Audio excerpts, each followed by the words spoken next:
2024 is over and the election is done. I'm glad there's nothing big in 2025.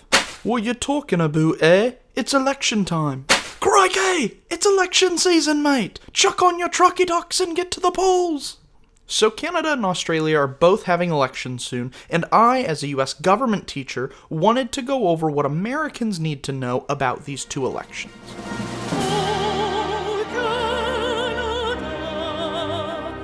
Canada will vote for their parliament on April 28th, but we're mainly concerned with these two guys running for prime minister, Mark Carney and Pierre Poilievre. Let's start with Carney. Mark Carney became Prime Minister of Canada in March after the previous Prime Minister, a guy named Justin Trudeau, stepped down. Carney is the leader of the Liberal Party in Canada, which is Canada's left-wing party, kind of like their version of the Democrats. Mark Carney has a background in banking, and he's worked as a banker all across the world. He has worked to moderate the party on some key economic issues that were looking like they were going to be really important to the election, and his big thing now is standing up to Trump. He has this big issue that's like elbows up, which is like a Canadian saying for standing up to Americans, I suppose. Then we have Pierre Poilievre. Poilievre is the leader of the Conservative Party, which is Canada's right-wing party, kind of like their version of the Republicans. He has moved the party to the right on some key economic and social issues. He wants to cut taxes and regulations, and he's a little bit more pro-America, but he really isn't very, pro-Trump, per se. Now, the Conservatives were in the lead in the polls for years in the lead up to the election, but lately it has narrowed a lot, and now it looks like the Liberals might actually be in the lead. And this is largely due to two factors. One is that Pierre Poilievre is pretty personally unpopular because he has a very brash political style, and that worked really well because Justin Trudeau, the previous prime minister, was really unpopular, but Mark Carney just doesn't have the same unpopularity, and so being brash and aggressive really turns off a lot of Canadians. The second reason the Liberals are doing very well is because of Donald Trump and the tariffs against Canada, which has made more Canadians distrust the United States, and the Liberals tend to be the more America skeptic party in Canada. I imagine that a Conservative victory would be better for the United States long term because I think Pierre Poilievre would be more willing to work with Donald Trump than Mark Carney would be. But Mark Carney actually is the preferred candidate of Donald Trump's, not Pierre Poilievre, so I don't really know. I don't care who wins up there. I frankly probably would do better with the Liberal than the Conservative, if you want to know the truth. There are several other smaller parties in Canada, two of which are still pretty relevant. The first is Bloc Québécois. Now, Bloc Québécois is this party for Quebec, which is a French-speaking province, and they kind of have their own weird issues, but the biggest reason they're relevant in this national election is because Mark Carney doesn't speak very good French. His French is not nearly as good as many of the other leaders, and certainly not as good as Trudeau's, and so a lot of the French speakers don't like this, and so some of them, they're probably not going to vote for the Conservatives, but they might vote for the Bloc Québécois, and then that will take seats away from the Liberals, and then the Liberals will be less likely to win a majority or even the election at all. The other kind of relevant party is the NDP, or New Democratic Party, which is a left-wing party that tries to push Canada further to the left than the Liberals do on some issues relating to workers' rights and healthcare and stuff like that. The polling, though, looks really bad for the NDP. They usually win a few dozen seats, but right now it looks like they might have their worst result in a while, so that's one of the big things people are looking forward to as well, is how will the NDP do in this election.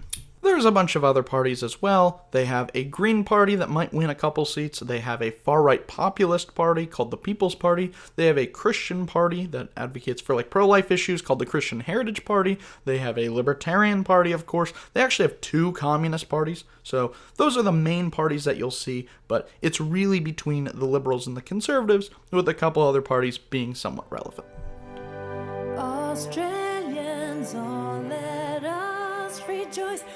Now, Australia will be voting for both their House of Representatives and half of their Senate, though the House of Representatives is a little bit more important because they form the government and they choose the Prime Minister, so we'll talk about them first and then we'll briefly touch on the Senate later. Australia will vote on May 3rd, and the main election is between these two guys, Anthony Albanese and Peter Dutton. Albanese is the leader of the Labour Party, which is the main left-wing party in Australia. He wants things like expanded government healthcare and to forgive some student loan debt. Albanese has a background in economics and has been a long-time politician. He's been Prime Minister of Australia for the last 3 years, and he has a reputation as a strong, no-nonsense leader. Australia usually doesn't remove their government after just one election, which is where we are right now with Albanese's government. So for a while they were expected to win, but then they pulled really bad because of some cost of living issues in Australia. Peter Dutton is the leader of the Liberal Party, which is the right-wing party in Australia, so try not to get confused here. The Liberal Party is the left-wing party in Canada, but they're the right-wing party in Australia. He wants things like housing regulations to be cut to make it cheaper to build housing, and stricter immigration policy. Dutton was a police officer before entering politics, but he has been in politics for a long time. He even served as defense minister and has some foreign policy experience as well. The Liberal Party is supported by another party called the Nationals, which are kind of a small government conservative party that favors local control of some key policy areas. These two parties come together. They're sometimes called the Liberal National Coalition or even just the Coalition. It seemed like foreign policy would be a pretty minor issue in this election, but Donald Trump's tariffs on Australia have made it a little bit more of an issue. I think if Anthony Albanese is able to get some concessions from the Americans, that would be really good for his campaign, but if not, I think Peter Dutton is going to really rely on connections he made with certain Republicans in the last time that the Liberals were in power. Australia, of course, has several other minor parties. The biggest by far is the Green Party, which is a left-wing environmentalist party. They would be likely to join Labour if neither Labour nor the Coalition got enough seats to make a government, which would win them some concessions from the Labour Party. The rest of the parties are pretty irrelevant, but they will get some votes. One Nation might win a seat. They're a right-wing party. There's a Trumpet of Patriots party. There's a Libertarian party. There's a Socialist Alliance. There's tons of other smaller parties and independents. Now, some of the smaller parties will win like one seat, but they're not super important in Australian politics. Then there's the Australian Senate. Now, the Australian Senate doesn't choose the Prime Minister, so they're a little bit less important. They're also elected in different ways. They're elected using a party proportional system, so that allows for smaller parties to win a few more seats. The biggest reason the Senate would be relevant is they can check the power of the winning party. So if Anthony Albanese wins, but then the Coalition wins a majority in the Senate, then that allows them to check some of his power and vice versa. So the Canadians will go to the polls on April 28th. The Australians will go to the polls on May 3rd. So we'll have to tune in and see how that goes. Let me know in the comments who you think will win in either of these situations, and please consider liking and subscribing.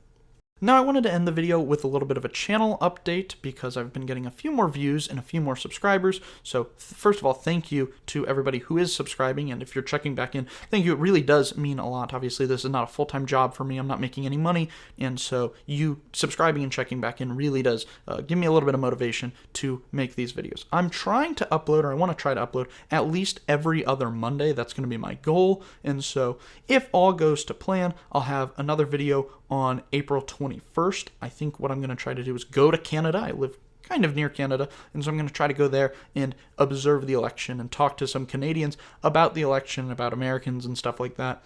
And then I'll probably do an elections recap for these two elections on May 5th, and then I'll return to history and U.S. government videos after that. So there's a little bit of the future, what the future holds for my channel. But really, if you stuck through this video this far, please subscribe. But thank you so much for watching and subscribing. It really does mean a lot.